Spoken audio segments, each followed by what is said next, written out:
Welcome to robust news में आपका स्वागत है। क्या राम मंदिर की आड़ में अपनी विफलताएं छिपा रही है मोदी सरकार? यह मानने के पर्याप्त आधार हैं कि राम मंदिर के भूमि पूजन के लिए चुना गया यह समय एक छोटी रेखा के बगल में बड़ी रेखा खींचने की कवायद है, ताकि नरेंद्र मोदी और उनकी सरकार की बढ़ती असफलताएं जैसे कोविड कुप्रबंधन, बदहाल होती अर्थव्यवस्था और गलवान घाटी प्रसंग इस पर्दे के पीछे चले जाए। बीते दिनों जनाब उद्धव ठाकरे द्वारा अयोध्या में राम मंदिर के प्रस्तावित भूमि पूजन को लेकर जो सुझाव दिया गया है वह गौरतलब है। मालूम हो कि आयोजकों की तरफ से जिन लोगों को इसके लिए न्योता दिया गया है उसमें महाराष्ट्र के मुख्यमंत्री का नाम भी शामिल है। उसी संदर्भ में उन्होंने इस बात पर जोर दिया है कि ई भूमि पूजन किया जा सकता है और भूमि पूजन समारोह को वीडियो कॉन्फ्रेंसिंग के जरिए भी अंजाम दिया जा सकता है। उनका कहना है कि इस कार्यक्रम में लाखों लोग शामिल होना चाहेंगे और क्या उन्हें वहां पहुंचने से रोका जा सकता है? कोरोना महामारी को लेकर देश दुनिया भर में जो संघर्ष अभी जारी है और जहां धार्मिक सम्मेलनों पर पाबंदी बनी हुई है, ऐसे में उनकी बात गौरतलब है। गौर करें कि ऐसा आयोजन जिसका लाइव टेलीकास्ट भी किया जाएगा, कोई चाहे न चाहे देश में जगह जगह जनता के अच्छे खासे हिस्से को सड़कों पर उतरने के लिए प्रेरित करेगा।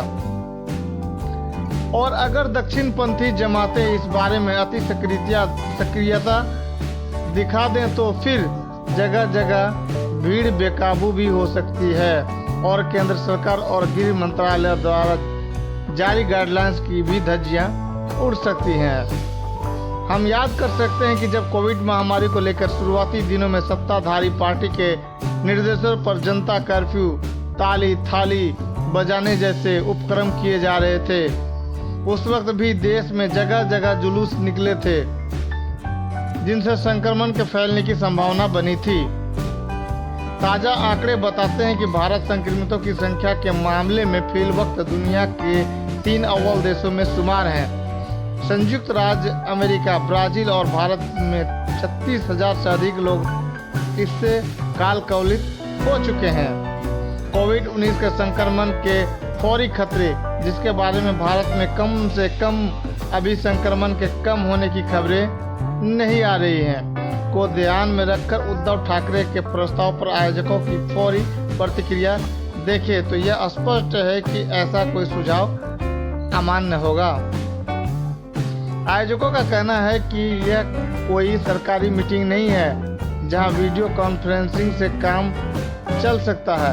शायद वह इस बात को भूल रहे हैं कि देश दुनिया में तमाम अग्रणी प्रार्थना स्थलों में ई दर्शन, ई पूजा की प्रणाली काफी पहले ही कायम हो चुकी है।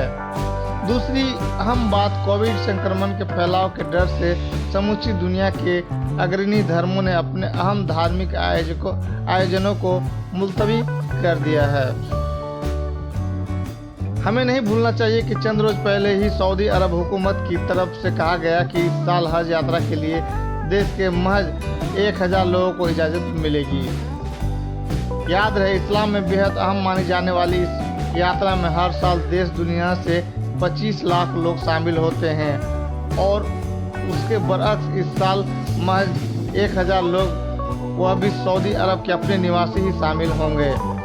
भारत में भी अमरनाथ यात्रा को इस साल के लिए टाल दिया गया है। महाराष्ट्र में मशहूर पंढरपुर वारी, जिसमें हर साल लाखों लोग पुणे से पंढरपुर पैदल यात्रा करते हैं तथा पंढरपुर के विठोबा मंदिर में दर्शन करते हैं, उसे भी टाल दिया गया है। यह पूरी जो बहस चल रही है उसमें कुछ अन्य बातें निकलकर सामने आ रही है। एक, क्या मौजूदा हुकूमत के लिए, जिसके मुखिया ने आपदा में अवसर की बात बुलंदी के साथ कही थी, यह प्रस्तावित आयोजन अपनी उन नाकामियों से बच निकलने का एक और जरिया तो नहीं बन रहा है जिन्हें लेकर वह प्रमुख विपक्षी पार्टी के धुरंधार धुरंधरों के जरिए ही नहीं बल्कि मुख्य धारा की मीडिया के हिस्से में भी आलोचना के केंद्र में आ रहे हैं। कोविड संक्रमण के फैलाव में रफ्ता रफ्ता भारत के दुनिया के 3 अग्रणी देशों में शामिल होने को लेकर, जबकि कोविड खतरे की जानकारी बहुत पहले सामने आ चुकी थी, मोदी और उनकी सरकार पर भी अब सवाल उठ रहे हैं। अर्थव्यवस्था की गिरती हालत और साथ ही साथ चीन के गलवान घाटी में कथित घुसपैठ तथा अन्य स्थानों पर वैसी ही कोशिश, जिन्हें लेकर सरकार के अंदर से ही उठे विरोधाभासी स्वर ने भी मोदी सरकार की अच्छी किरकिरी की है। अब इस मामले में northern army commander lieutenant general Y K. Joshi का हालिया बयान भी सरकार की असुविधा बढ़ाने के लिए काफ़ी है, जिसमें उन्होंने कहा कि सेना लाइन ऑफ एक्चुअल कंट्रोल पर यथास्थिति बहाल करने की कोशिश करेगी, जबकि हकीकत यही है कि आज तक जनाब मोदी ने चीनी घुसपैठ की बात को स्वीकारा नहीं है, क्योंकि उन्हें इस बात का जवाब देना भी सूझ नहीं रहा कि विगत 6 सालों में चीन के मुखिया शी जिनपिंग से उनकी 16 मुलाकातें और कूटनीति को पर्सनल टच देने की उनकी तमाम कवायद की विफलता को कैसे कबूल किया जाए। यह पहली दफ़ा है कि किसी फौजी कमांडर ने आधिकारिक तौर पर ऐसी बात कही है जिसके मायने यही निकलते हैं कि चीन ने भारतीय क्षेत्र में कब्जा कायम किया है। न्यूज़ 18 के साथ बातचीत में उन्होंने यह बात कही है जब उन्हें पूछा गया कि स्थिति पूर्वतः बहाल होने में कितना अधिक वक्त लगेगा। यूँ तो ट्विटर पर कोई बात बहुत ट्रेंड हो तो भी उसके विशेष मायने नहीं होते, क्योंकि सरकार ने अपने अंकुश से इनकी तमाम निष्पक्ष धार को कुंद करने की कोशिश की है, मगर पिछले दिनों उस पर उठा एक तूफान कम से कम प्रबुद्ध या मुखर तबके के अच्छे खासे हिस्से में मोदी और उनकी हुकूमत को लेकर छा रही निराशा को ही अभिव्यक्त कर रहा था। यह ट्रेंड नॉनसेंस मोदी नाम से चला। अग्रणी अखबार द टेलीग्राफ ने लिखा कि एक ऐसा प्रधानमंत्री जो उसके हिमायतियों, प्रशंसकों और मीडिया के एक बड़े हिस्से के मुताबिक कुछ भी गलत नहीं कर सकता है, उसकी इस किस्म की जबरदस्त सार्वजनिक आलोचना महज बकवास नहीं कही जा सकती। वह बिल्कुल सोच समझ कर रखी गई बात दिखती है। अखबार ने यह भी जोड़ा कि यह मानने के तमाम कारण हैं कि शासन के तमाम मोर्चों पर नरेंद्र मोदी की विफलताओं ने ही उन्हें यह विशेषण हासिल करवाए हैं। उसके मुताबिक यह समझने के लिए कुछ विचार की जरूरत होती है कि न्यू इंडिया चमक नहीं रहा है। अर्थव्यवस्था जो महामारी से ही नहीं बल्कि एक अक्षम सरकार के संचालन से भी प्रभावित है, वह छिन्न भिन्न हो रही है। देश का सामाजिक ताना बाना जो उसकी ताकत का लंबा कारण रहा है, वह भी तितर बितर हो चुका है। हमारी सरहद अचानक छिद्रपूर्ण यानी छेद वाला दिख रही है। किसान, प्रवासी मजदूर, गरीब और अल्पसंख्यक बेहद मुश्किल में हैं। वही हाल संस्थाओं का है जो अधिनायकवादी हस्तक्षेप से दम तोड़ रही है। विदेश नीति सर्वोच्च पद पर बैठे व्यक्ति की तरह दिशाहीन लग रही है। यह शायद पहली दफा हो रहा है कि मुख्य धारा की पत्रिकाओं, वेब जर्नल्स में मोदी का जादू किस तरह चूक रहा है, इसकी चर्चा अब चल पड़ी है। द प्रिंट, जो निश्चित तौर पर किसी वामपंथी संगठन का मुखपत्र नहीं है, में एक विश्लेषक का आलेख इसकी वानगी प्रस्तुत करता है। मन की बात, जिसमें जनाब मोदी रेडियो पर अपनी मासिक व्याख्यान देते हैं, उसके ताजे संस्करण से चर्चा शुरू करते हुए लेखक लिखते हैं कि किस तरह आम तौर पर आक्रामक मुद्रा में रहने वाले प्रधानमंत्री मोदी बज कर चलते दिख रहे थे।